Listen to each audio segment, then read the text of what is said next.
ছাত্ৰ ছাত্ৰীসকল পোনপ্ৰথমে আমাৰ ইউটিউব চেনেলটোলৈ তোমালোকক স্বাগতম জনাইছোঁ।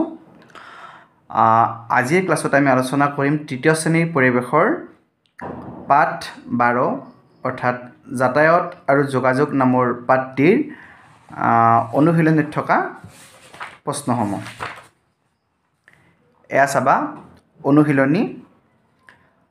1 নম্বৰ প্ৰশ্নটো আছে উত্তৰ লিখা। ইয়াত 4টা প্ৰশ্ন আছে। এইটো স্থলপথেৰে চলা দুখন যান-বাহনৰ নাম, যান-বাহন থকাৰ বাবে আমাৰ কি কি সুবিধা হৈছে, 3টা যোগাযোগৰ মাধ্যমৰ নাম, আলিবাটত খোজ কাঢ়োঁতে মানি চলিবলগীয়া 3টা নিয়ম। এই প্ৰশ্নকেইটাৰ উত্তৰ আমি এই ধৰণে লিখিব পাৰোঁ। চাবা, প্ৰথম প্ৰশ্নটো আছিলে ক নম্বৰ, স্থলপথেৰে চলা দুখন যান-বাহনৰ নাম। এই উত্তৰ বাছ, ট্ৰাক আদি। আৰু আছে, যদি 3-4খন লিখিব দিয়ে তোমালোকে চাইকেল, মটৰ চাইকেল সেইবিলাকো লিখিব পাৰিবা। যিকোনো দুখন লিখিব দিছে, সেইকাৰণে আমি দুখন লিখিছোঁ, বাছ, ট্ৰাক। খ নম্বৰ, যান-বাহন থকাৰ বাবে আমাৰ কি কি সুবিধা হৈছে। ইয়াৰ উত্তৰটো হ'ব, যান-বাহন থকাৰ বাবে আমাৰ বিভিন্ন ধৰণৰ সুবিধা হৈছে। যেনে 1 নম্বৰ, যান-বাহনৰ সহায়ত ইখন ঠাইৰ পৰা আন এখন ঠাইলৈ যাব পাৰি। 2 নম্বৰ, বয় বস্তু কঢ়িয়াব পৰা হৈছে। 3 নম্বৰ, কম সময়ত বেছি দূৰত্ব অতিক্ৰম কৰিব পৰা হৈছে। গ নম্বৰ প্ৰশ্নটো আছিলে 3টা যোগাযোগৰ মাধ্যমৰ নাম। উত্তৰ ৰেডিঅ', মোবাইল ফোন, বাতৰি কাকত, কম্পিউটাৰ আদি। যিকোনো 3টা লিখিলে হ'ল। এতিয়া খ নম্বৰ প্ৰশ্নটো চাবা। খ নম্বৰ, আলিবাটত খোজ কাঢ়োঁতে মানি চলিবলগীয়া 3টা নিয়ম।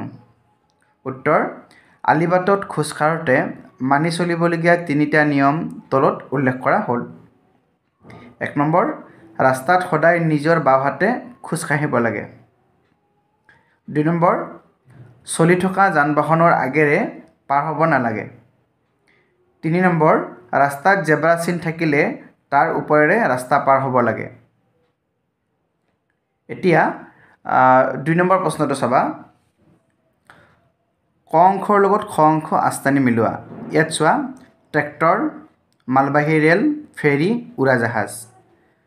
খ অংশত আছে বয় বস্তু কঢ়িয়াই, আকাশত উৰে, মাটিত চলে, পানীত চলে। এতিয়া চাবা, পানীত চলে, ফেৰী পানীত চলে, হয়নে? আমি চবেই জানো পানীত চলে। মাটিত চলে, ট্ৰেক্টৰ মাটিত চলে। আকাশত উৰে, উৰাজাহাজ আকাশত উৰে। আৰু মালবাহী ৰেল বয় বস্তু কঢ়িয়াই। এইখিনি আছিলে। 3 নম্বৰটো চাবা, খালী ঠাই পূৰ কৰা। ক নম্বৰ, যান-বাহনবোৰ চলিবলৈ পেট্ৰল, ডিজেল আদি ডেছ প্ৰয়োজন হয়। পেট্ৰল, ডিজেল এইবিলাক হৈছে ইন্ধন। গতিকে যান-বাহনবোৰ চলিবলৈ পেট্ৰল, ডিজেল আদি ইন্ধনৰ প্ৰয়োজন হয়।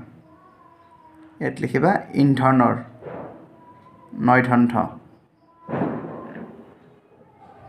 ইন্ধনৰ প্ৰয়োজন হয়। খ নম্বৰ, উটক মৰুভূমিত কি বোলে? জাহাজ বোলে।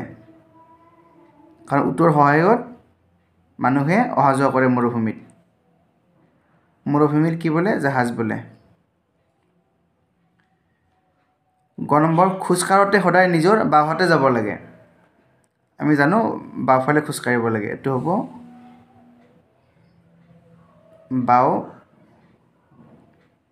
বাওঁহাতে বা বাওঁফালে।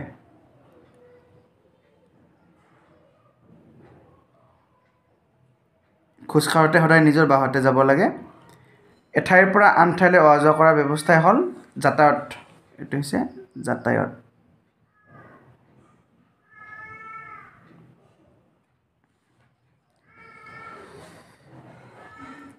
চাৰি নম্বৰটো, তুমি ভাল পোৱা এখন বাহনৰ ছবি আঁকা। তোমালোকে যিকোনো এখন বাহনৰ ছবি আঁকিবা। চাইকেল হওক, মটৰ চাইকেল হওক, বাছ হওক, বাছ, স্কুল বাছ, ডাকঘৰৰ ৰঙা গাড়ী, ট্ৰাক, এম্বুলেঞ্চ, তোমালোকে যি ভাল পোৱা এখন বাহনৰ ছবি চাই আঁকিবা।